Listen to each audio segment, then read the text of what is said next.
She laughed in court. Not a nervous laugh, not the kind you choke on when the truth stings.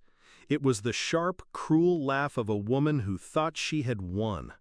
My ex-wife raised her hand, polished nails gleaming under the lights, and told the judge I was impotent, that I could never give her children, that I wasn't a man at all. The courtroom shifted. I felt the smirks. And when the gavel struck, her laughter followed me into silence. That was 6 years ago, and still it echoes. Backstory. Claire, that was her name. She was the kind of woman who could make cruelty look like charm, a smile that promised warmth but always came with teeth. When we met, I thought I'd found fire. In truth, I'd just volunteered to burn.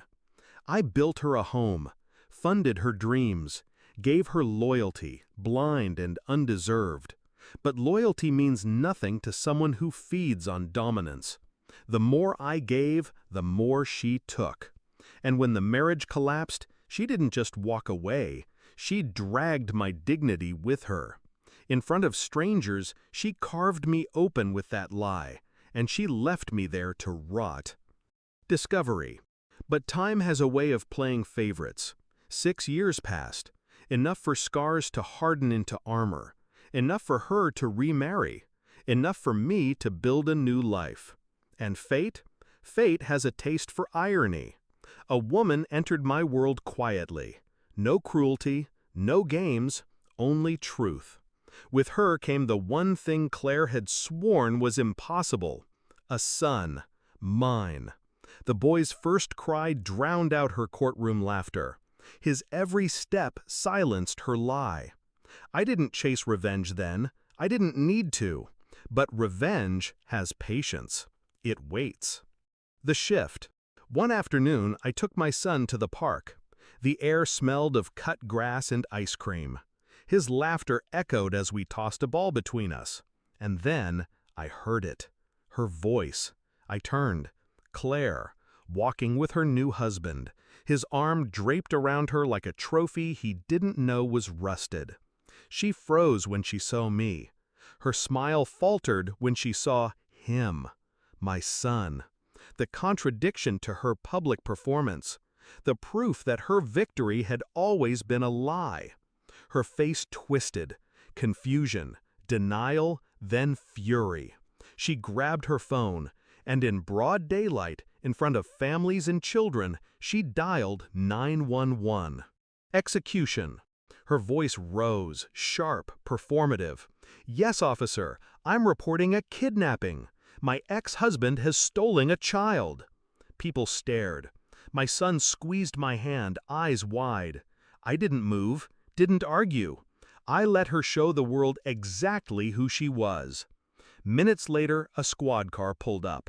A policewoman stepped out, boots crunching on gravel. Her eyes swept the scene. Claire pointing wildly at me, the boy pressed to my side, her husband shifting uncomfortably. She asked for my ID. I handed it over without hesitation. She looked down at it, then up at me. And something in her expression shifted. Recognition. Claire saw it too. Her confidence cracked. Because the officer wasn't a stranger. She was a ghost from the past. Someone Claire had mocked just as viciously years ago, back when cruelty was her sport and humiliation her currency. The climax. The officer's voice cut clean through the chaos. "Ma'am, this is his son." Claire blinked, shook her head. "No, he can't. He's impotent. He can't." The words spilled out, the same poison she once used to dismantle me in court. But this time, they fell flat, hollow. The officer turned her gaze on Claire, cold and sharp. "False reporting is a crime. Do it again, and you'll answer to me." Her husband tugged at her sleeve, whispering for her to stop, to walk away. But she couldn't. She was unraveling. Her eyes darted back to my son, the living proof of her lie, the truth she swore the world would never see. And in her face, I saw it. The collapse, the humiliation, The public stripping she once inflicted on me now returned in full. Resolution. She didn't laugh this time. She couldn't. I took my son's hand and walked away. Her voice shrank behind us, desperate, broken, unheard. I didn't shout, didn't gloat, didn't need to. Because 6 years ago, she buried me in lies. Today, the truth stood beside me, breathing, laughing, alive. And she finally understood. What she mocked, I became. What she erased, I restored.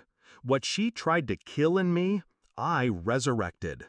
She thought impotence defined me, but all it ever defined was her downfall.